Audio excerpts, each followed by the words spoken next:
मोहन डांगी जी sir जो हैं उनके थ्रू जुड़ा हूँ मैं। और स्टार्टिंग में जो सबके क्वेश्चन होते हैं, जो हिचकिचाहट होती है, वो मेरे को भी थी कि कैसे इसको अपन करेंगे। राइट। बट मोहन जी ने मेरे को बहुत अच्छी अप्रोच के साथ में सबसे पहले अपने पास बुलाया, और उदयपुर में मेरे को इवेंट अटेंड करवाया। और कंपनी के जो डायरेक्टर्स थे, एमडी साहब थे, राजीव सर हो गए, राकेश सर हो गए, मार्केटिंग हेड, इन सबसे प्रॉपर टाइम दिलवा के मिलवाया, और बहुत सही चीज़ें जो थी मेरे दिमाग में वो सब मेरी क्लियर करी। अपॉर्चुनिटी ऐसी रही कि अटेंड करने के बाद में इवेंट को अगले दिन मुझे ढोलरा विजिट भी कराया गया, ताकि जो कुछ मेरे माइंड में आया था, जो मतलब स्क्रीन पे मैंने देखा कि ऐसा दिखता है, ऐसा हो रहा है, लोग इस तरह से इन्वेस्टमेंट कर रहे हैं, जो लोग इतने टाइम पहले पहुंच गए वो आज इस स्टेट्स पे आ गए हैं। ठीक है, पहले कुछ नहीं था, आज इतना कुछ हो गया, आप लकी हो जो इतना कुछ देख पाओगे। राइट। ठीक है, वहां का डेवलपमेंट होता हुआ अपनी आंखों से। तो वो सब मैं अटेंड कर पाया, मैं टाइम दे पाया, और मैं इतना मैस्मराइज हो गया उस जगह को देखकर। गुजरात ऑलरेडी बहुत डेवलप था, उसका जो ये प्रोजेक्ट देखा मैंने। ठीक है। और हम सिर्फ यही सोचते थे कि डीएमआईसी एक सिर्फ रोड है जो कि कनेक्ट कर रही है अपने दिल्ली को मुंबई से। ठीक है। 8 लेन एक एक्सप्रेस वे निकल रहा है, 6 स्टेट में से निकल रहा है, ये भी पता नहीं था कि 6 स्टेट में से निकल रहा है, 4 में से निकल रहा है ना। हम उससे कैसे अफेक्टेड होंगे, हमें क्या फायदा होगा। बस एक रोड निकल रहा है जो कि डायरेक्ट निकल रहा है ऊपर के ऊपर, सब कुछ ऊपर से जा रहा था। ठीक है। धुलाला जाने के बाद में पता चला कि ये एक स्क्रैच लेवल से स्मार्ट सिटी डेवलप की जा रही है। ठीक है। और इसको डेवलप करने के पीछे किसी प्राइवेट, हमने बहुत सारे बिल्डर्स को जानते हैं, जैसे कि डीएलएफ हो गया, महिंद्रा लाइफ स्पेस हो गया, ठीक है, आनंद महिंद्रा जी हो गए, ठीक है, गोदरेज प्रॉपर्टी वाले आदि गोदरेज जी हो गए। ठीक है। बड़े बड़े डेवलपर्स को जानते हैं, मुंबई के हीरा नंदानी हो गए, रहेजा हो गए, साउथ में भी कुछ है, रेड्डीज हो गए, हरियाणा। ठीक है। तो हमने सोचा कि कुछ इस तरह का, देखिए, ये टोटली गवर्नमेंट का प्रोजेक्ट है, इसको शहर का काम करिए। ठीक है। ये हमने वहां पे जाके देखा। ठीक है। इस प्रोजेक्ट के अंदर फिर मैंने ब्रिक का रोल देखा। सबसे ज्यादा खुशी की बात ये हुई कि वो राजस्थान से हमारे यहाँ से बिलोंग करते थे, जयपुर सीकर से, उनसे बैठ के परिचय हुआ। और इतना हाई विजन कि जयपुर सीकर से बिलोंग करने के बाद में आज से करीब 10-15 साल पहले, 14 साल पहले, वो वहाँ शिफ्ट हो गए, फैमिली को वो अपनी वहाँ ले जा चुके हैं। स्क्रैच से उन्होंने 10 बीघा से वहाँ पे काम चालू करा, और आज इतना बड़ा कंपनी उन्होंने हम लोगों के लिए खड़ी कर दी। ठीक है। एक जो सबसे ब्यूटीफुल चीज वहां पे जो मेरे को सुनने को मिली, वो ये थी कि आप इसमें कहीं भी जुड़े। ठीक है। आप इसके अवेयरनेस प्रोग्राम के वो बने, चाहे आप इसमें प्लॉट परचेज करें, ठीक है, या सिर्फ आप इसके अंदर सिर्फ अपनी आईडी जनरेट करें, आप मेरे के ऑनर हैं। मतलब आपको ऑनरशिप फील कराई गई। ठीक है। ये बहुत बेस्ट पार्ट लगा। ठीक है। अब अपन ज़्यादा समय नहीं लेते हैं और प्रोजेक्ट पे आगे बढ़ते हैं। तो मेरी इंफ्राटेक है हमारी कंपनी का नाम, जो कि सूरत में हेडक्वार्टर रखती है, और अहमदाबाद में भी हमारा ऑफिस है। ये परचेज ऑफिसेज हैं। और कैसे हम इसके अंदर आए वो हम देखते हैं। तो स्टार्ट करते हैं फर्स्ट लाइट से, 1990, दुबई से। Sir first light please, Ritesh sir ji. जी, आपके आपके पास लैपटॉप पे सर आप हो? हाँ, मेरे पास लैपटॉप है, लैपटॉप पे स्लाइड चल रही है मेरी। अच्छा, तो सर मैं आपको राइट्स दे दूं? आप शेयर करेंगे, बहुत ही बेटर रहेगा। हाँ, आप मेरे को लैपटॉप पे राइट्स दे सर दीजिए। कौन सा नेम है उसमें लैपटॉप पे? लैपटॉप पे सर पीसी चल रहा है, और ये तो मीटिंग चल रही है इसके ऊपर, क्या कहते नहीं नहीं, हैं, डिस्प्ले नेम कौन सा फोन। है? आप हैंड रेस कीजिए उधर उधर से। अगर आपने उसमें उधर से से हैंड में हैंड जूम ज्वाइन हैंड्रेस किया कर है देता हूँ। उसमें लैपटॉप में? ये मीटिंग चल रही है फोन पर, हम जो कर रहे हैं फोन पर, और वो मैंने स्लाइड चला रखी है लैपटॉप पे, पर्सनल लैपटॉप पे। अच्छा, तो आपने लैपटॉप डाउनलोड। में जूम इंस्टॉल नहीं किया है, जूम उसमें स्टार्ट नहीं किया है? नहीं नहीं, हम फोन पे चल रहे हैं, आप ही वन वन बढ़ाइए, वन बाय वन। ठीक है, चलिए, ओके। कंट्रोल्स आपके पास ही रखिए। One first slide please. 1990। Yes. तो ये हम देख पा रहे हैं 1990 का दुबई। इसमें अभी आपको कुछ भी दिखाई नहीं दे रहा होगा, ठीक है, कुछ बिल्डिंग्स के अलावा। ठीक है। और आपको लग रहा होगा कि यहाँ क्यों इन्वेस्ट करना चाहिए था, 20 साल पहले क्या था यहाँ पर। ठीक है। लेकिन आज का दुबई ऐसा दिखता है, जिसमें आपको बुर्ज खलीफा दिख रहा होगा, WTC दिख रहा होगा। Second side, second slide please. Right. ये 20 साल में इतना डिफरेंस कैसे आ गया? ये डिफरेंस आया है कमिटमेंट की वजह से, वहाँ के लोगों की सोच की वजह से। दुबई के बारे में 2 लाइन ये कहना चाहूंगा कि वहाँ पे ना पानी है, राइट, और ना ही वहाँ पे कोई बड़ा न्यूक्लियर प्लांट है, राइट, ना बिजली ना पानी, ठीक है, खारा पानी। उसके बाद भी उन्होंने सिर्फ ऑयल के बेस पे सिर्फ ऐसा कैसे कर लिया? वो सिर्फ था वहाँ के लोगों का एक कमिटमेंट। ठीक है। वहाँ के जो शेख होते थे, ठीक है, उनका एक कमिटमेंट और उनका एक लॉन्ग विजन कि नहीं, हम इसको आज से 20 साल बाद, 30 साल बाद हम इसको ग्लोबल कैपिटल कैपिटल बना देंगे। और आज दुबई ग्लोबल कैपिटल है। यूएस और यूके की 70% कंपनीज यहाँ पर हैं। इंफ्रास्ट्रक्चर वाइज देखे जाएगा तो दुबई के अंदर आज वर्ल्ड की हाई स्क्रेपर 70% क्रेन्स काम कर रही हैं। तो इससे आप आइडिया लगा सकते हैं कि कितना स्पीड से वहाँ पे इंफ्रास्ट्रक्चर डेवलप हो रहा है। ठीक है, आगे बढ़ते हैं। कैसे जॉन एफ कैनेडी जो कि फॉर्मर यूएस प्रेसिडेंट है, उन्होंने कहा था कि अमेरिका की जो सड़कें हैं वो इसलिए अच्छी नहीं है क्योंकि अमेरिका रिच है। अमेरिका रिच इसलिए हो पाया है क्योंकि वहाँ की सड़कें अच्छी हैं। तो कुल मिलाकर के कनेक्टिविटी अगर अच्छी होगी, सड़कें अच्छी होगी, इंफ्रास्ट्रक्चर अच्छा होगा, तो देश, शहर, तालुका जो भी है, वो तहसील, वो अपने आप अमीर होती चली जाएगी। ठीक है, next slide please. World's largest infrastructure project. अब हम एंटर करते हैं वर्ल्ड के सबसे लार्जेस्ट इंफ्रास्ट्रक्चर प्रोजेक्ट है ना, इसके अंदर आपका 1 मिनट और लेना चाहूंगा। ये है हमारा दुबई की। हम जो बात कर रहे थे अभी, पाम जुमेरा, ये 1991 में स्टार्ट हुआ, ये 2008 में कंप्लीट हुआ। ये 12 बिलियन का ये प्रोजेक्ट था। इसको हेल्को नामक जो यूके की कंपनी थी उसने इसको कंप्लीट किया था। हेल्को कंपनी को आज से 2 साल पहले यूएस बेस्ड जो जैकॉब्स है उसने टेक ओवर कर लिया है। कंपनी का मर्जर वर्जर ये सब अब चलता रहता है, हम देखते हैं।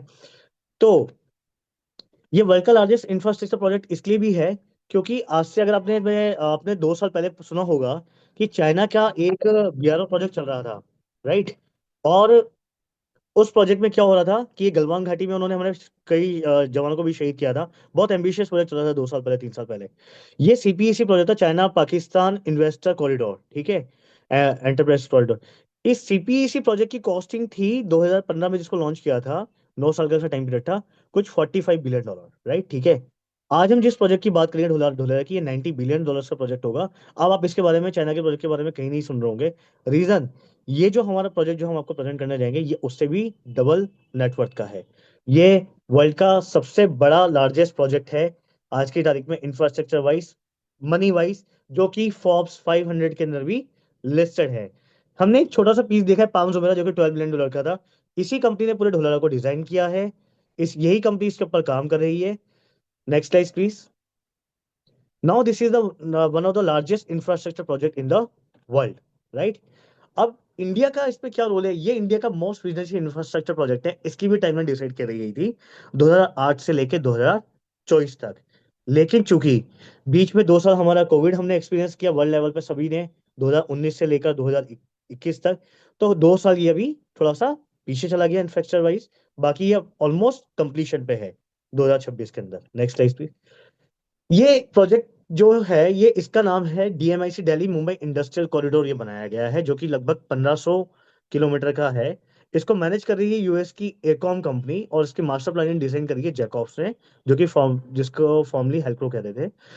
इसके लिए गवर्नमेंट ने, जैसे प्राइवेट कंपनी हम डिजाइन नहीं करते हैं, तो उसके लिए डीएमआईसी डीसी बनाया है इन्होंने, Delhi Mumbai industrial corridor development corporation. ठीक है, डीएमआई से डीसी इस 1500 एकड़ को कर दी है। अब इसमें दिल्ली मुंबई इंडस्ट्रियल कॉरिडोर के अंदर हमें, ये लॉन्च हुआ था 2008 में। ऑब्वियसली बात है, यूपीए गवर्नमेंट थी, यूपीए फेज 1 जिसको हम बोलते हैं। उस टाइम पे ये जापान गवर्नमेंट के साथ में ज्वाइंट वेंचर हुआ था।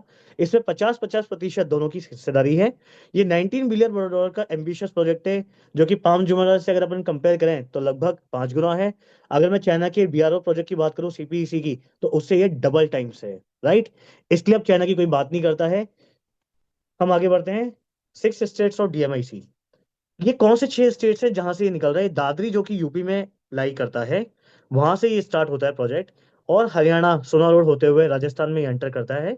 200 के यहाँ पे हमको कट मिलता है, हमारा इस पे रेगुलर ट्रेवल रहता है।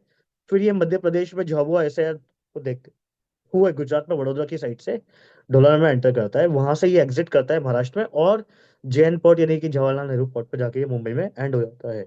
ये 1500 किलोमीटर का लगभग एक्सप्रेस वे बन रहा है, 8 लाइन का। यानी कि 4 लाइन इसमें लेफ्ट साइड रहेंगी, 4 लाइन इसमें राइट साइड रहेंगी। ठीक है, इसको रोड से 15 फीट ऊपर बनाया गया है, और बीच में इसमें ग्रीन बेल्ट डाली गई है। और जो दो तरह के ओनली वाहन इसमें रखे गए हैं, वो है चौपहिया वाहन। ठीक है, यहाँ पे तीन तीन पहिया वाहन, टू व्हीलर्स की कोई कोई इसमें गुंजाइश नहीं है। और इसके अंदर सिर्फ ट्रक्स, बसेस और पैसेंजर कार्स, इनका ही इसमें रखा गया है। ठीक है, और इसमें टू व्हीलर्स हो गए, थ्री व्हीलर्स हो गए, ट्रैक्टर्स हो गए, कृषि इस तरह के हो गए, जुगाड़ हो गए, हार्वेस्टर हो गए, इनके लिए कोई जगह नहीं रखी गई है। मवेशी इस पे नहीं आ सकते हैं। ठीक है। इन सब की इसमें अलाउ नहीं है। ये 15 किलोमीटर 15 फीट की हाइट पे बनाया गया है। बहुत ही एम्बिशियस प्रोजेक्ट है। ट्रक और बसेस के लिए इसमें 100 किलोमीटर की स्पीड रखी गई है, और बसेस के लिए पैसेंजर के लिए इसमें 115 से 120 किलोमीटर की रखी है। इन 2008 इंडिया जीडीपी वॉज 4.7%। अब हम टारगेट कर रहे हैं 10% का। कैसे अचीव किया जाएगा? ठीक है, ये हमको देखना है। ये होगा सिर्फ इंफ्रास्ट्रक्चर की वजह से। ये जीडीपी कैसे बढ़ेगी हमारी, ये देखने के लिए हमें देखना है कौन कौन से वो फैक्टर्स है जो कि जीडीपी को डायरेक्टली और इनडायरेक्टली इफेक्ट करते हैं और ग्रो करते हैं। ठीक है। ये दो मेजर फैक्टर्स है, ट्रांसपोर्टेशन और प्रोडक्शन। ठीक है। अब छोटी सी बातें क्लास 6 में भी पढ़ा जाता है कि ट्रांसपोर्टेशन जो है, यातायात के साधन, उसमें रोड आता है, रेल आता है, एयर आता है, और समुद्र आता है। ठीक है। ठीक है, पानी के थ्रू, जल नल नल जल थल नभ थू। ठीक है। अब इसमें से दो जो ट्रांसपोर्टेशन है, रोड और रेल, वो तो थल पे दिए जाते हैं। ठीक है। एयर में एयर कनेक्टिविटी हो जाती है, और जो भी सी कनेक्टिविटी है वो हमारी नदियों और इसके थ्रू कनेक्टिविटी हो जाती है। सेकंड फैक्टर है प्रोडक्शन। प्रोडक्शन जो है वो इंफ्रास्ट्रक्चर बेस्ड है। गुड्स यानी कि कैसे बढ़ाया जाए, गुड्स मैन्युफैक्चरिंग, और कैसे उसको ट्रांसपोर्ट किया जाए, लॉजिस्टिक्स उसको कैसे प्रोवाइड किया जाए। ठीक है। Next side. अब हम बात करें ट्रांसपोर्टेशन की। ट्रांसपोर्टेशन सबसे पहले हम डिस्कस करेंगे रोड को, कि रोड नेटवर्क क्या है, जिसपे पूरा हमारा डीएमआईसी डीसी बेस्ड है। देखिए, मैंने पहले भी कहा था, 8 लेन एक्सप्रेस वे है, दादरी यूपी से स्टार्ट हो रहा है और जैनपुर मुंबई तक जा रहा है। इसका ऑपरेशनल जो है अभी, वो सोना रोड हरियाणा से स्टार्ट हो चुका है और 200 राजस्थान तक ये कंप्लीट हो चुका है। ये कुछ 1500 किलोमीटर का है। और 4 लेन इसमें जो है वो ग्रीन कॉरिडोर एक्सप्रेस वे है ये। इसमें हर 40 किलोमीटर पे रेस्ट रूम्स दिए गए हैं, होटल्स हैं, रेस्टोरेंट, फ्यूल पंप्स हैं, सीएनजी पंप्स देके दिए गए हैं। ट्रॉमा सेंटर्स दिए गए हैं विद हेलीपैड, ताकि अगर कोई बहुत बड़ा एक्सीडेंट होता है, क्योंकि यहाँ पे गाड़ियों की स्पीड बहुत ज्यादा होती है। इसका जो टारगेट रखा गया है लॉजिस्टिक्स ट्रांसफर का, ट्रक्स को जो स्पीड दी गई है या जो पैसेंजर बसेस को जो स्पीड दी गई है, वो 100 किलोमीटर की दी गई है। यानी कि इनका टारगेट है कि दिल्ली से सोना रोड पकड़ने के बाद में मुंबई पहुंचा जाएगा 13 घंटे में। ठीक है, वैसे टाइम 12 साढ़े 12 घंटे का है, बट उसको लेते हुए 12 से 13 आवर्स में इसको पहुंचाना है। इतनी हाई स्पीड्स पे जब व्हीकल्स होते हैं, तो ऑब्वियसली बात है कि हमको रेस्टरूम्स देने पड़ेंगे, फ्यूल पंप्स देने पड़ेंगे, होटल्स देने पड़ेंगे, मोटल्स देने पड़ेंगे, और अगर कोई एक्सीडेंटल केस हो जाता है तो उस केस पे ट्रॉमा सेंटर देने पड़ेंगे। ये सारी फैसिलिटीज गवर्नमेंट डेवलप कर रही है। बड़ी बड़ी कंपनीज यहाँ पे अपने रिटायरिंग रूम रेस्टोरेंट्स खोल रही है। आप जा सकते हैं तो वहाँ पे आप देखेंगे हाईवे किंग्स खुल गए हैं, केएफसी खुल गए हैं, डोमिनोज खुल गए हैं। ठीक है। नायरा के पंप्स खुल गए हैं। नेक्स्ट आते हैं हम ट्रांसपोर्टेशन रेल रेल नेटवर्क के ऊपर।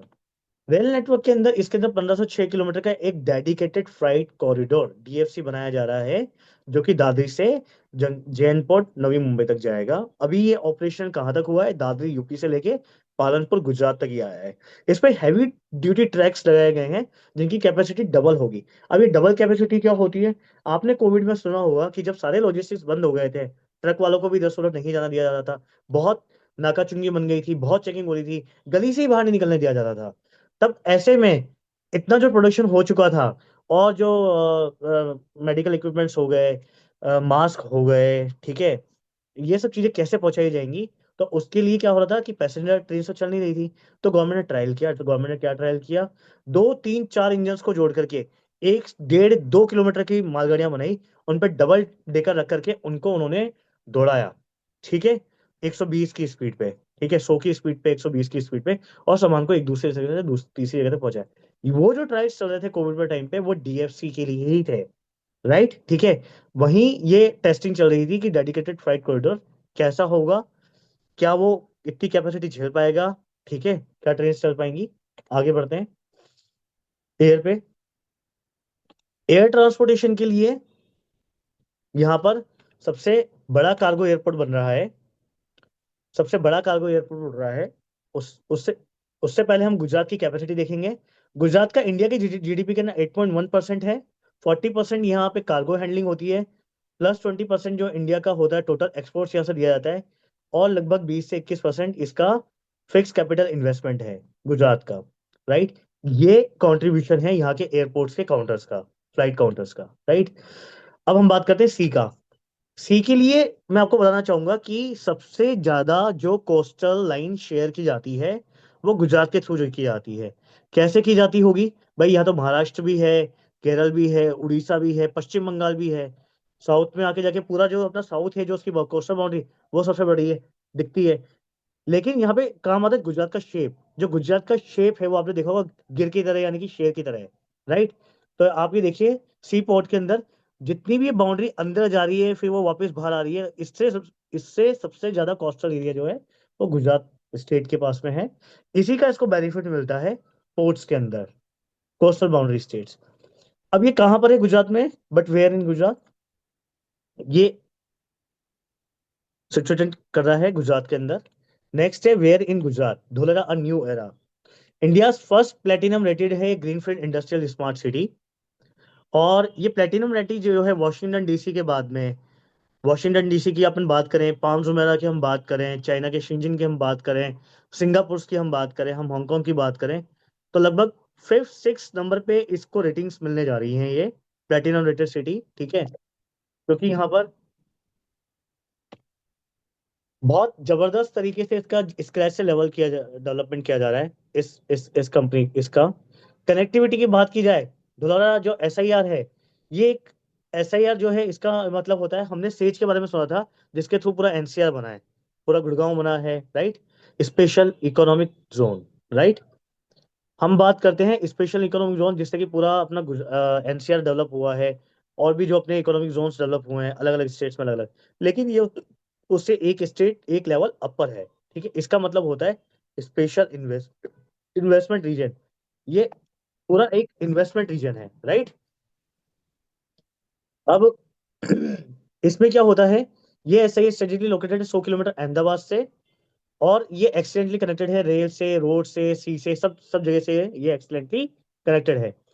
वेल कनेक्टेड है अदर मेजर सिटीज से, गुजरात से, वडोदरा से, भावनगर से, और राजकोट से 170 किलोमीटर है।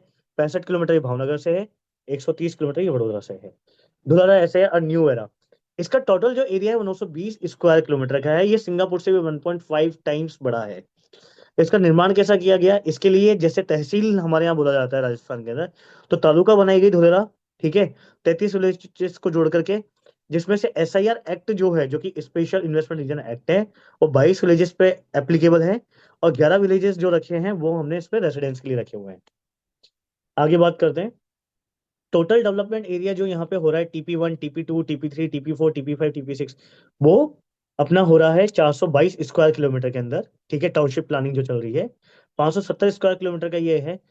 TP1 और TP2 जो ये फेजेज है, ये 153 स्क्वायर किलोमीटर के हैं। TP3, TP4 127 स्क्वायर किलोमीटर के हैं। TP5, TP6 के अंदर 142 स्क्वायर किलोमीटर के हैं। एक्टिवेशन एरिया जो कि मेन कमांडिंग सेंटर है, जो कि पूरा कंट्रोल करेगा, वो 22.5 स्क्वायर किलोमीटर का रखा गया है।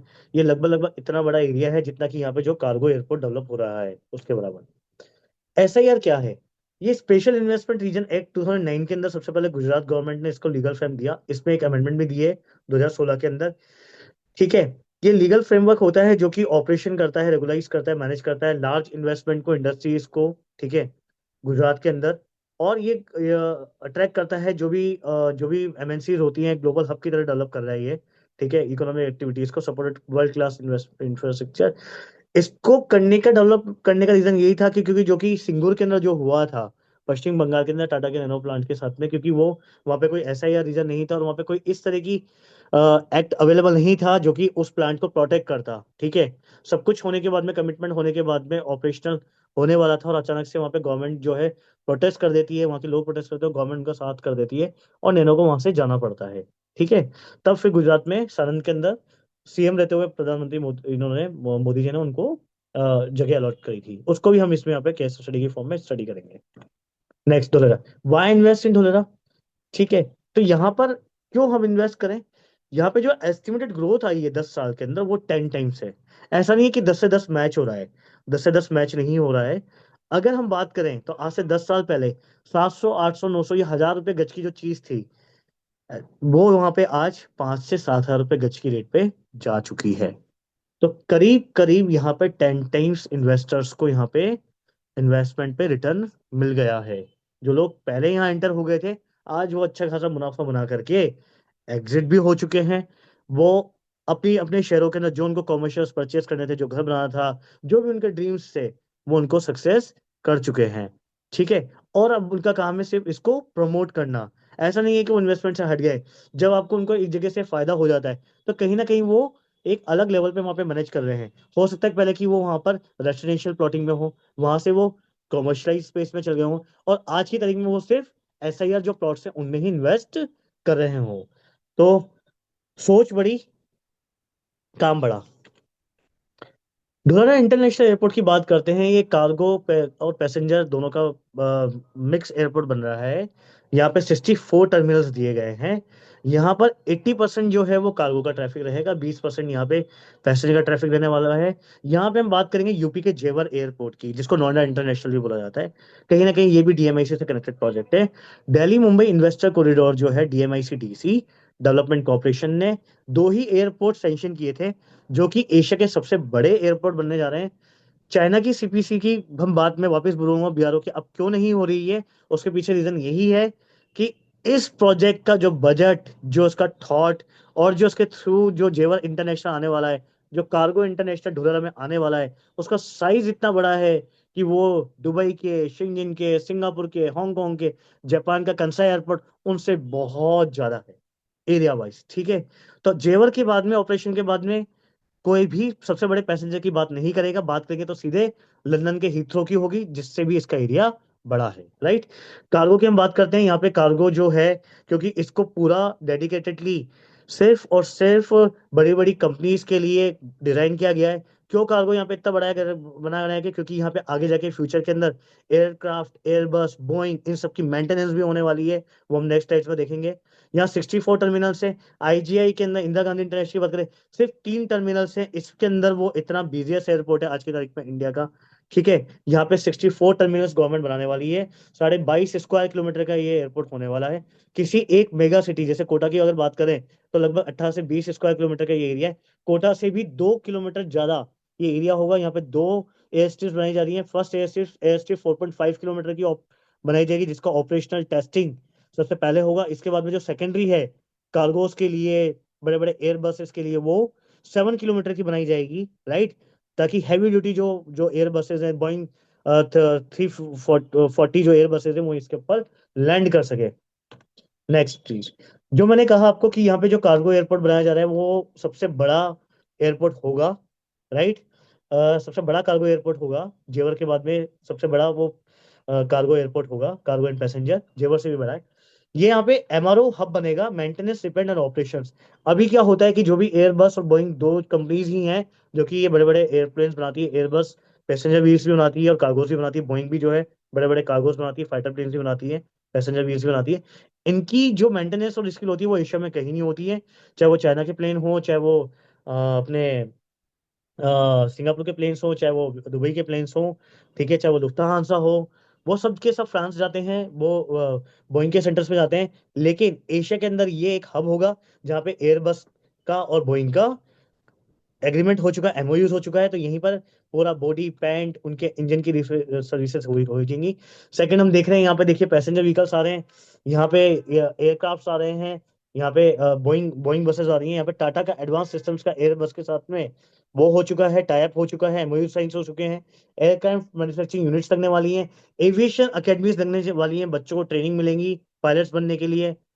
जो क्या कहते हैं, क्रू बनना चाहती है, फ्लाइट क्रू बनना चाहती हैं जो लड़कियां, उनको यहाँ पे ट्रेनिंग मिलेगी, फ्लाइट ट्रेनिंग्स मिलेंगी, इंस्टीट्यूट खुलेंगे। एयरबस हेलीकॉप्टर्स का यहाँ पे टाटा के साथ में टाइप हो चुका है, हेलीकॉप्टर मैन्युफैक्चरिंग का। अब बात करते हैं सी की, Dholera sea port. Due to coastal boundary, proposed port will be the key element is handling large cargo. अब लार्ज कार्गो को हैंडल करने के लिए यहाँ पे अ, पीपावा के अंदर यहाँ पे बनाया गया है। पीपावा भावनगर जो है, ये लगभग 40 से 50 किलोमीटर के डिस्टेंस पे आ रहा है। यहाँ पर ये क्लोजेस्ट पोर्ट है डीएसआईआर का, which is approximately 200 kilometre away आ रहा है। नेक्स्ट है, यहाँ पे वर्ल्ड का सबसे बड़ा सोलर प्लांट भी यहाँ पे लग रहा है, जिसके अंदर टाटा का जो रिन्यू सब्सिडाइज जो इसकी वो है, सिस्टर कंसर्न कंपनी है, उसका रोल है। यहाँ पे 4,400 मेगावाट, यानी कि 4,400 मेगावाट का यहाँ पे टोटल कंजप्शन का सोलर प्लांट लगेगा, जो कि बिहार के टोटल इलेक्ट्रिसिटी कंजम्पशन के बराबर, यानी कि बिहार जो कि अपने आप में एक बहुत बड़ा स्टेट है, जिसकी डेंसिटी यूपी के बाद में आती है, यहाँ पर जितनी बिजली खर्च की जाएगी पूरी हमारे 920 स्क्वायर किलोमीटर के धुलेरा को दी जाने वाली है, यानी कि यहाँ पे पावर की कोई शॉर्टेज नहीं होने वाली है। आगे जाके देखते हैं पोटेंशियल फोकस सेक्टर्स। यहाँ पर कुछ 8 तरह के अलग अलग सेक्टर्स डेवलप होने वाले हैं। ये green field industrial smart city होने वाली है। Green field industrial smart city हम इसलिए बोल रहे हैं क्योंकि यहाँ पर ग्रीनफील्ड होता क्या है। आपने ग्रीनफील्ड एयरपोर्ट्स के बारे में सुना होगा, ग्रीनफील्ड पोर्ट्स के बारे में सुना होगा। ग्रीनफील्ड सिटी की बात करते हैं, ग्रीनफील्ड वहां वर्ड काम में लिया जाता है जहां पर कि कुछ भी बसाने के लिए, कोई एयरपोर्ट बनाने के लिए, कोई पोर्ट बनाने के लिए, कोई मल्टी स्टोरी बनाने के लिए किसी भी तरह की नेचर को डिस्टर्ब नहीं किया जाए। राइट, कोई पेड़ नहीं काटे जाए, कोई सेंचुरीज को शिफ्ट नहीं किया जाए, लोगों को शिफ्ट नहीं किया जाए, उसके आगे ग्रीन फील्ड लगता है। ठीक है। और चूंकि ये तो स्क्रैच से बन रही है, ये ढोलारा तालुका 33 विलेजेस को कॉन्फिडेंस में लेके बन रही है, लोगों का वहाँ पे अप्रिसिएशन दिया गया गवर्नमेंट के थ्रू, बहुत अच्छा मुआवजा दिया गया है। ठीक है। जहाँ ये अपने ढोलारा की जो क्या कहते हैं सिटी डेवलप हो रही है, रोड्स बनाए गए हैं जहाँ पे। ठीक है। यहाँ पे air space and defence first, second electronics, third pharmaceutical biotechnology, third fourth agro and food processing plants, solar industry fifth, sixth heavy engineering, seventh automobiles और ऑटो ऑक्सरी इंडस्ट्री, और एट्थ पे आएगा आईटी। राइट। ये 4 तरह के यहाँ पर 8 तरह के यहाँ पे वो बनाए जाएंगे। यहाँ पे डिफेंस के अंदर भी मैन्युफैक्चरिंग होया करेगी। ठीक है। यहाँ पे हथियार बना करेंगे। अब इंडिया को डिपेंड नहीं रहना पड़ेगा, वैसे भी कंस्ट्रक्शन स्टार्ट हो चुका है इंडिया के अंदर डिफेंस इंडस्ट्री में। टाटा ने यहाँ पे सबसे पहले सेमीकंडक्टर प्लांट बनाया है, और ये इसने अपनी रिन्यू रिन्यू जो पावर फैक्ट्री है उसके सामने ही ये लगाया है। और ये इसी साल इसका काम चालू हो चुका है, हम वहां पर जाके देख सकते हैं। टाटा ने जो ताइवान की जो कंपनी है PMC, to set up India first chip fabricated chips जो होती हैं, उनकी यूनिट लगाई है गुजरात के ढोलारा के अंदर। ये जॉइंट वेंचर है, making India first semiconductor fab in Dholera with a capacity of 50,000 wafers per month यहाँ बनेंगे। 91,000 करोड़ का यहाँ पे वो कर दिया है इन्वेस्टमेंट। कंस्ट्रक्शन जो है 100 दिन हो गए हैं चलते हुए। लगभग 26,000 लोगों को डायरेक्ट यहाँ पर रिक्रूटमेंट मिलेगा, काम मिलेगा। 1 लाख लोग जो है यहाँ पे इनडायरेक्ट रहेंगे, यानी कि अनऑर्गेनाइज वे में रहेंगे। ऑर्गेनाइज वे में यहाँ पे 26,000 लोग रहेंगे। मंथली जो यहाँ पर है 50,000 वेफर्स वेफर्स बना करेंगे। एनुअल प्रोडक्शन जो होगा वो 3,000 चिप्स का होगा। आपका चाहे छोटा सा नोकिया का कोई आज 1100 वाला फोन हो, चाहे कोई आज आपका स्मार्टफोन हो, हर चीज में चिप लगती है। बच्चों के रोबोट्स होते हैं, टॉयज होते हैं, हर चीज में वो चिप लगती है। उन चिप्स के लिए हमको डिपेंड होना पड़ता था अब तक ताइवान के ऊपर, चाइना के ऊपर, आपको भी पता होगा। ठीक है। या किसी और बड़ी कंट्री सिंगापुर के ऊपर, या जहाँ मैन्युफैक्चरिंग लगी हुई है दुबई में, वहां पर अब ये सारा मैन्युफैक्चरिंग यही हो जाएगा। इसके बाद वेदांता जो है उसने भी सेमीकंडक्टर अपना बनाया है यहाँ पे, वो डिस्प्ले फैब्स बना रही है धुलारा के अंदर, इन्वेस्टमेंट रीजन के अंदर। नेक्स्ट यहाँ पर ग्रीव एनर्जी जो है उसने 3800 करोड़ की डील सैंक्शन करी है यहाँ पे। 2.8 गीगावाट का सोलर फैसिलिटी बना रही है वो डोलारा के अंदर गुजरात गवर्नमेंट के लिए। अब देखिए 4400 मेगावाट अपने को देने लगा यहाँ पे डेवलप करना है। तो ऐसा तो है नहीं कि बिहार जितनी एनर्जी सिर्फ टाटा से आ जाए, या वेदांता से आ जाए, या रिन्यू से सारा डेवलपमेंट हो जाए। राइट। तो अलग अलग कंपनीज से अलग अलग टायर्स किए जा रहे हैं, सबकी अपनी अपनी मैन्युफैक्चरिंग यूनिट्स वहां पे लगाई जा रही हैं। तो यानी कि डायरेक्टली इनडायरेक्टली बेनिफिशियर जो इलेक्ट्रिसिटी होगी वो भी वहीं मिलेगी, और जो वेफर्स बन रहे हैं उनकी भी फैक्ट्री वहीं पर एस्टेब्लिश कर दी गई है। आगे बढ़ते हैं टाटा का एडवांस सिस्टम्स, जो हम हेलीकॉप्टर्स की बात कर रहे थे यहाँ पे। C-295 डिफेंस एयरक्राफ्ट यहाँ पे मैन्युफैक्चरिंग होगी। ठीक है, वडोदरा के अंदर, with plans to extend manufacturing operations to Dholera. यानी कि अगर इन कि अगर कोई भी अगर वो आती है मेंटेनेंस तो वो यहाँ की जाएगी। टाटा पावर की बात करें तो टाटा पावर ने अभी अपना रिन्यू के बेस पे 300 मेगावाट का जो है वो लगा दिया है गुजरात में। It is India largest single axis solar tracker system. यानी कि सोलर के साथ में ट्रैक होता है, जैसे सूरजमुखी फूल होता है, तो जैसे जैसे सन घूमता है तो उसके साथ में वो अपने आप को घुमा लेता है सूरजमुखी फूल, इसलिए उसको सूरज की तरफ मुखी यानी कि सूरजमुखी बोला जाता है। तो ये सिंगल ट्रैकर सिस्टम भी ऐसे ही होता है, जैसे जैसे सन रोटेट करता है उसके साथ साथ ये भी अपने आप को ईस्ट से वेस्ट के ऊपर ट्रैक कर लेता है। ये ऑटोमेटिक ट्रैकिंग सिस्टम का 300 मेगावाट का यहाँ लग रहा है। रिन्यू पावर जिसकी हम बात कर रहे थे, जो कि अब बन चुकी है, प्रोडक्शन स्टार्ट हो चुका है। इस 100 एकड़ लैंड में बनी है, 2 गीगावाट इसकी इनिशियल कैपेसिटी थी। Operation within next year, ये इसका ऑपरेशन स्टार्ट भी हो चुका है। Plan to be vertically integrated for the manufacturing of solar cells and modules, solar plates बनाते हैं। अब बात करते हैं होटल इंडस्ट्रीज की। एजीयू ग्रुप जो है जापानीज होटल का, उसने अपने यहाँ पे फुटप्रिंट्स जमा लिए हैं। इसने एक बिड भी विन कर लिया है 5 स्टार होटल के धुलारा के अंदर, एसआईआर के अंदर। तो यहाँ पे ये होटल्स यहाँ पर आएंगे। ऑब्वियसली बात है, आज हम भी मेरी कंपनी से जुड़े हैं, हमारी बहुत मीटिंग्स होती है। 19 तारीख को हमारे सर की मीटिंग दिल्ली के अंदर आ रही है मीटिंग्स। हमारी एक मीटिंग अब 16 फरवरी को उदयपुर में भी फाइनल हो रही है। तो बहुत सारे इन्वेस्टमेंट्स होते हैं, बहुत सारी मीटिंग्स होती हैं जो कि हमें करनी होती हैं। जब इस तरह के 5 स्टार होटल ढोलारा में ही बन जाएंगे, तो हम मीटिंग्स के लिए हमें अहमदाबाद या कहीं पे स्टे नहीं लेना पड़ेगा। ये मीटिंग्स डायरेक्ट हमारे ढोलारा के अंदर ही हो जाया करेंगी। Next, industries invested.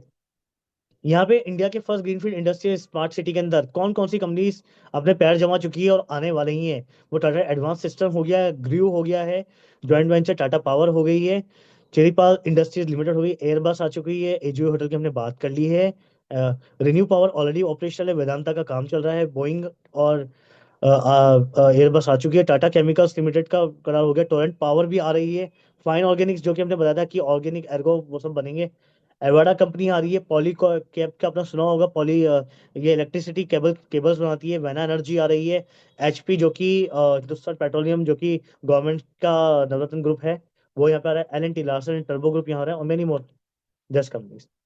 Dholera, life at Dholera हम देखते हैं कि किस तरह की यहाँ पे बैलेंस लाइफ होने वाली है, किस तरह से ये हम लोगों को हमारे दैनिक जीवन पे ये इफेक्ट डालने वाली है।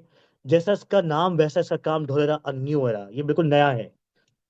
देखिए ढोलारा के अंदर हमने एक यहाँ पे गवर्नमेंट ने एबीसीडी बिल्डिंग बनाई है, जैसे कि इसको समझने के लिए आसान शब्दों में हम बुर्ज खलीफा को समझ सकते हैं।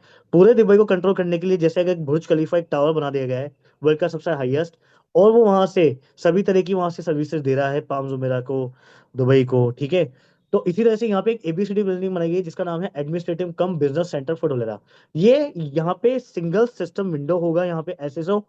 ये गवर्नमेंट की ही डिजाइन करी हुई बिल्डिंग है, ये दिखती एकदम बिल्कुल प्राइवेट है, बट क्योंकि मैंने आपको बताया कि गवर्नमेंट यहाँ पर एज अ खुद कंपनी की तरह एक्ट कर रही है, उसने डीएमआई से डीसी बनाया है, डेवलपमेंट कॉर्पोरेशन बनाया है, जिसके तहत इन बिल्डिंग्स को बनाया जा रहा है, वहाँ की रोड्स को बनाया जा रहा है, आपके कार्गो पोर्ट प्लेन को बनाया जा रहा है, ठीक है। तो इस 4-5 स्टोरी की जो बिल्डिंग है, इसके अंदर डेवलपमेंट अथॉरिटीज बैठेंगी। जैसे कि अगर अपन बात करते हैं कि कोई तालुका यहाँ पे जो डेवलप हुई है, तो उसके तहसीलदार हो गए, कानूनगो हो गए, तो इस तरह के अधिकारी यहाँ पर बैठा करेंगे। ये गवर्नमेंट के और प्राइवेट ऑफिसर्स हो सकते हैं, ठीक है, जो कि सिंगल सिस्टम क्लियरेंस देंगे। किसी को भी फैक्ट्री लगाने के लिए भटकना नहीं पड़ेगा, क्लियरेंस आपको यहाँ पे फटाफट मिल जाएगी। आपकी फाइल ऐसा नहीं है कि यहाँ लगा दी तो गांधीनगर चली गई, गांधीनगर से वडोदरा चली गई, वहां से सूरत चली गई, और वहां से फिर न्यू दिल्ली सेंक्शन होने के लिए चली गई। आपकी फाइल्स यहीं रहेंगी। आपको कोई भी प्रोजेक्ट लगाना है, छोटी मोटी इंडस्ट्री लगानी है, अगर आप हमारे एसआईआर प्रोजेक्ट्स के अंदर इन्वेस्टमेंट करते हैं और फ्यूचर में आपको लगता है कि नहीं मेरे यहाँ पे एक कारखाना होना चाहिए, मैन्युफैक्चरिंग होनी चाहिए, तो आपको उसके लिए भटकना नहीं पड़ेगा। सारा काम आपका एडमिनिस्ट्रेटिव कम बिजनेस सेंटर से हो जाएगा। ये 72 करोड़ की बिल्डिंग बना करके हैंडओवर की जा चुकी है, और ये वहां पे सारा काम संभाल रही है। ऑप्टिकल फाइबर केबल्स बिछाई गई हैं, जिनको अभी हम देखेंगे डोलारा की रोड्स के अंदर, डोलारा के अंदर, जो कि पूरा आईसीटी कमांड एंड कंट्रोल करती है। एक एक लाइट जो है वहां पर, रोड लाइट जो है, उनमें सेंसर्स डाले गए हैं। पूरे ढोलारा में आपको कहीं पर भी तार देखने को नहीं मिलेंगे। पीएलसी एंड स्काडा, मैकेनिकल के अंदर सॉफ्टवेयर कहलाए जाते हैं, मैकेनिकल से जो लोग फील्ड होंगे वो समझते होंगे। पीएलसी स्काडा सेंसर्स यहाँ पे डाले गए हैं, जिससे कि डैम्स कंट्रोल किए जाते हैं। आज क्या होता है, तेज पानी आता है, कुछ भी होता है, सदा सौर में आ गया, ये आ गया, कहीं भी पानी आ गया, तो वो क्या होता है, पानी ऑटोमेटिक कंट्रोल किया जाता है, ठीक है, पीएलसी स्काडा सिस्टम्स के थ्रू। तो वैसे ही यहाँ पर भी सिस्टम बनाया गया है। अगर तेज पानी आ जाएगा, वो पानी कहाँ जाएगा, तो वो सारा पानी जो है, ड्रेनेज सिस्टम जो यहाँ बनाए गए हैं, ठीक है, जिनके अंदर पूरे पूरे ट्रक निकल जाए, बोलेरो निकल जाए, इतने बड़े बड़े साइज के यहाँ पे ड्रेनेज सिस्टम बनाए गए हैं, तो उससे ऑटोमेटिक वो खंबा की खाड़ी इनमें ड्रेन हो जाएगा। नेक्स्ट है गुजरात ट्रेड सेंटर। तो जैसे कि हमने दुबई के अंदर वर्ल्ड ट्रेड सेंटर की हम बात कर रहे थे, हम Washington DC, New York times, New York की बात कर रहे थे, हम टाइम्स स्क्वायर की हम बात कर रहे थे, तो उसी तरीके से यहाँ पे गुजरात का ट्रेड सेंटर बनाया गया है। ये ट्रेड सेंटर भी इतना हाईटेक और इतना हाईफाई बनाया गया है कि यहाँ से सारा बिजनेस कंट्रोल हो सकता है। यहाँ पे ऑफिसेज बनेंगे, यहाँ पे मीटिंग रूम्स बनेंगे, ठीक है, यहाँ पर बैठ के मीटिंग्स की जा सकती हैं। ये एक आइकॉनिक बिल्डिंग होगी जिसका इंफ्रास्ट्रक्चर इस तरीके से दिखाई दे रहा है आपको, जो जैसे हिरण के जो सिंग होते हैं उस तरीके से, राइट, ठीक है। मल्टीपल मॉडल ट्रांसपोर्ट सिस्टम है। यहाँ पे एयर रोड रेल कनेक्टिविटी दी जा रखी है। यहाँ पे मेट्रो भी की अप्रोच भी रहेगी। ये सेंटर रहेगा जितनी भी एक्सपोर्ट एक्टिविटीज रहेंगी उनका। यहाँ पे बड़ी बड़ी एमएनसी कंपनीज के कॉर्पोरेट ऑफिसर्स रहेंगे, मॉल्स रहेंगे, होटल्स रहेंगे, मोटल्स रहेंगे। आप लोग यहाँ स्टे कर सकते हैं। आगे बढ़ते हैं। 10 लेन का एक्सप्रेस वे बन रहा है ढोलेरा के अंदर, अहमदाबाद ढोलेरा एक्सप्रेस वे। ये सबसे एम्बिशियस आप कह सकते हैं कि ये धुलेरा का प्रोजेक्ट है, पार्ट है। क्योंकि ये पूरी अहमदाबाद सिटी को कभी ना कभी आने वाले टाइम में अपनी तरफ ड्रिफ्ट कर देगा। पूरा का पूरा जो अहमदाबाद है इस तरफ शिफ्ट हो जाएगा। अहमदाबाद के अंदर भी जो गुजरात के अंदर जो थिंकिंग चल रही है अभी, वहाँ पे भूपेश पटेल जो सीएम है वहाँ के, उनकी ये चल रही है कि वो जिस तरह से ये ग्रीन फील्ड पूरा स्टेट बन रहा है, अभी अपनी सिटी बन रही है धुलेरा, तो अहमदाबाद को भी ग्रीन फील्ड एक सिटी की तरह कन्वर्ट कर दिया जाए। वहाँ की जितनी भी टेक्सटाइल इंडस्ट्रीज थी जिनकी वजह से ये केमिकल्स जाते थे साबरमती में और ये सब, तो वो बंद करवा दी गई हैं। 60-70% उनको नोटिस दिए जा चुके हैं। वो सब एसआईआर ढुलारा की तरफ जा रही है, या फिर सूरत की तरफ जा रही है, या राजकोट की तरफ जा रही है। अहमदाबाद को क्लीन एंड ग्रीन सिटी में कन्वर्ट किया जा रहा है।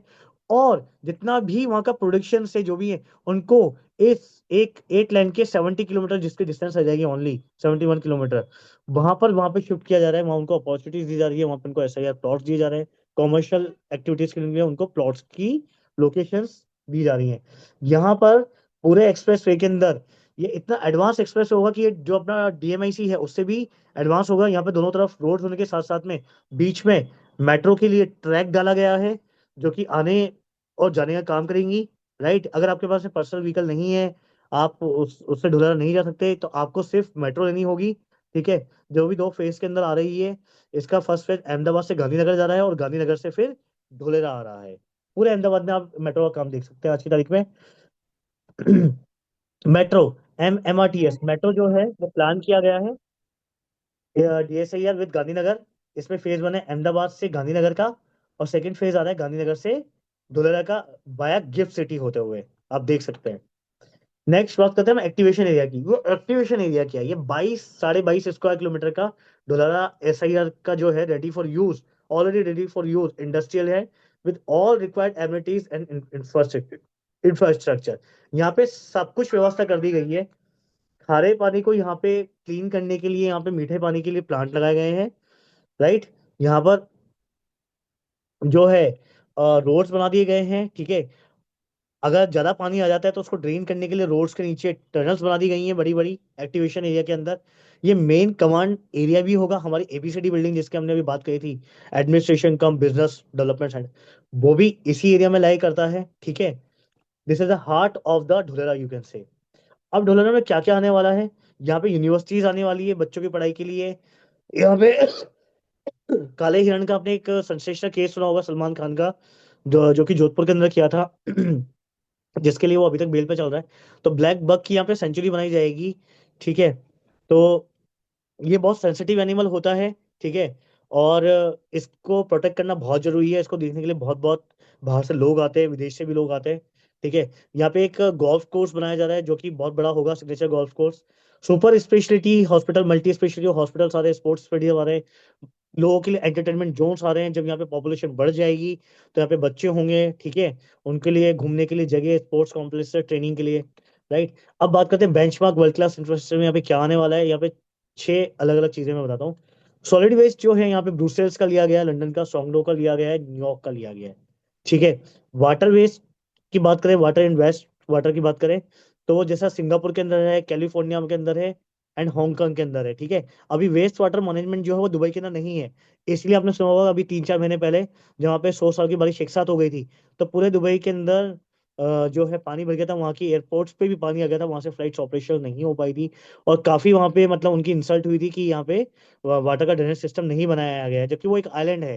ठीक है। डायरेक्ट करने के लिए, बट यहाँ पर हमारे यहाँ पर ऐसा कोई दिक्कत नहीं आ पाएगी। ठीक है।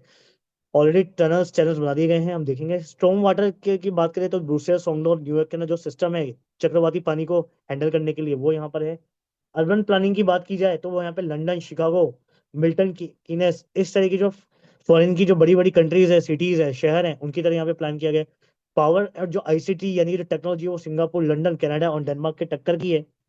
और रोड की जो डिजाइन दी गई है वो लंदन, न्यूयॉर्क यानी कि अमेरिका, जिसको हमने फर्स्ट स्टेटमेंट दिया था जॉन एफ कैनेडी ने, होता इस तरह का हमने किया। और सिंगापुर जिसकी आज बहुत ज्यादा जीडीपी है, जिसका पासपोर्ट सबसे ज्यादा वैल्यू रखता है सिंगापुर का, जिसके अंदर अगर आपके पास पे हो तो आपको 103 कंट्रीज के अंदर वीजा की जरूरत नहीं है, आप कहीं भी जा सकते हैं। ठीक है, इस तरीके से। और बात की जाए यूटिलिटीज की, तो यहाँ पे अब वो रोड स्ट्रक्चर आ गया जिसको हम इतनी देर से अज्यूम कर रहे थे, जो अपने माइंड में हम सेट कर रहे थे। देखिए, यहाँ पे हर चीज रोड के नीचे दी गई है। मैंने कहा था आपको ढुलर में आपको कहीं तार, पाइप, ट्यूब्स ये देखने को नहीं मिलेगी। मेरी खुद की विजिट की गई है, मैंने खुद ने वहां पे ड्राइव करा था गाड़ी को, चल के मैंने देखा था, फोटोग्राफी करी थी। तो मैं खुद सोचा था कि ये रोड लाइट्स के तार कहाँ जा रहे हैं, मैं ढूंढ रहा था तारों को, ठीक है, पानी के पाइप्स को। मुझे कुछ नहीं दिख रहा था। मुझे बाद में पता चला कि मैं जिस चीज पे ढूंढ रहा हूँ, जिस चीज पे मैं खड़ा हूँ, वो सब उसके नीचे है। उसका जो स्लाइड है वो यहाँ आपके सामने आज ही दिख रहा है। नीचे कैसे गैस की जो लाइन है वो यहाँ पे नीचे, जो कि गेल इंडिया होती है, ओएनजीसी होती है, वो उसे गैस के लाइन नीचे डाले हैं। आईसीटी पावर केबल्स जो है वो सारी नीचे डाली गई हैं। पोर्टेबल वाटर यानी कि जिसको आप ड्रिंकेबल वाटर बोल सकते हैं, गवर्नमेंट का जिसको मिनिस्ट्री का पानी बोलते हैं अपन, जो सब हमारे शहरों में आता है, वो इसमें पाइपलाइन नीचे डाली गई है। वेस्ट वाटर की लाइन्स इसमें डली गई हैं। पानी जो कि रिसाइकल होगा, यानी कि क्योंकि यहाँ पे पानी को आपको ध्यान रखना है, क्योंकि यहाँ पे खारा पानी होता है, ठीक है, तो पानी को यहाँ पे रिसाइकल किया जाएगा, जिससे कि आप खेतों में अपने गमलों में डाल सकें, कारों को धो सकें, पेट्स को नहला सकें, ठीक है, इस तरीके से अदर यूजेस में ले सकें। स्ट्रॉन्ग वाटर ड्रेन जो मैं बार बार बोल रहा था कि जो कि सिंगापुर में और अलग अलग मल्टी कंपनीज के अंदर है, वो मल्टी जो कैपिटल्स के अंदर है, वो यहाँ पे ड्रेन के लिए यहाँ पे दो दो आप देख सकते हैं। अब देखिए, जो सिस्टम यहाँ पे लेफ्ट में डेवलप किया गया है, वही यहाँ पे राइट में डेवलप किया गया है। राइट, बिल्कुल आप उसको मिरर इमेज मान सकते हैं, कॉपी कर सकते हैं। स्टॉर्म वाटर ड्रेन से स्टॉर्म वाटर ड्रेन, कितनी टेक्नोलॉजी का ध्यान रखा गया है यहाँ पे, कि अगर गलती से वाटर के साथ में वाटर रखा गया है, वेस्ट वाटर बिल्कुल डुप्लीकेट किया गया है पूरे इसको, ठीक है। पोर्टेबल वाटर है, रिसाइकल वाटर है, वेस्ट वाटर है, स्टॉर्म वाटर हैंडलिंग है, इफ्लुएंट कलेक्शन नेटवर्क है, आईसीटी का इंफ्रास्ट्रक्चर है, पावर का डिस्ट्रीब्यूशन है। राइट। अब बात करते हैं, केस स्टडी करते हैं नैनो की। राइट, जैसा कि मैंने आपको कहा था कि ये सिंगुर से उठ करके ये प्लांट आया, है ना, और वहाँ की जब यहाँ पे प्रोटेस्ट हुए वहाँ पे, तो हटाया गया और इसको यहाँ पे जगह दी गई गुजरात के अंदर, सानंद के अंदर। सानंद मेरा देखा हुआ है रिसेंटली, मैंने अभी 31 से 4 दिन में देखा। मैंने जो डेवलपमेंट वहाँ देखा वो मैं आपको एक्सप्लेन करता हूँ। मैंने इस स्टडी को पढ़ा। इस स्टडी में लिखा हुआ था कि जहां पर किसान तो बन गए मजदूर, और सानंद में हो गए भाव 10 गुना, 20 टाइम्स, 10 साल में 10 टाइम्स, उससे भी मोर देन। यानी कि सानंद के अंदर जब नैनो का प्लांट नहीं था, तो वहां पर आपको 2010 के अंदर 70 से 80 हजार के अंदर आपको 100 स्क्वायर जो यार्ड का जो प्लॉट है वो मिल जा रहा करता था। आज उसी प्लॉट की जो वहां पे वैल्यू है वो 14 से 16 लाख हो गई है।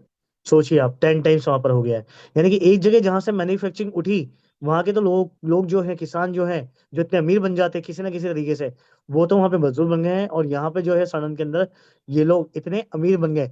किसानों में मैंने इस केस स्टडी को पूरा पढ़ा।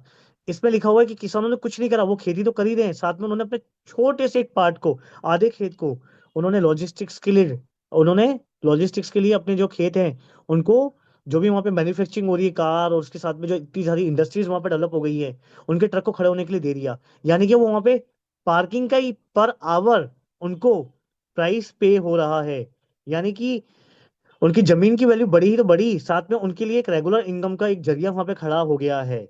ठीक है, यानी कि फ्यूचर में वो वहां पे अपना खुद का होटल बना सकते हैं, खुद का मतलब अपना वहां पे बिल्डिंग बना सकते हैं, कॉमर्शियल हब बना सकते हैं। ठीक है, जमीन की वैल्यू इतनी बढ़ गई है, और खाली जमीन का भी इस तरीके से उनको वहां पे पैसा मिल रहा है ट्रक खड़ा खरीदने का। राइट। अब हम बात करते हैं हमारी मेरिक कंपनी की। हमारा मेरिक कंपनी जो है वो कॉर्पोरेट ऑफिस अपना खुद का रखती है, परचेज ऑफिस रखती है। मैं बाबा इसलिए बोल रहा हूँ क्योंकि काफ़ी कंपनीज के रेंट पे ऑफिसेज होते हैं, अलग अलग जगह, मतलब टीम्स अपनी होती है। हमारी यहाँ पे डेडिकेटेड टीम्स बनती हैं। हम खुद सब इसी के ओनरशिप रखते हैं और इसका हम पार्ट रखते हैं।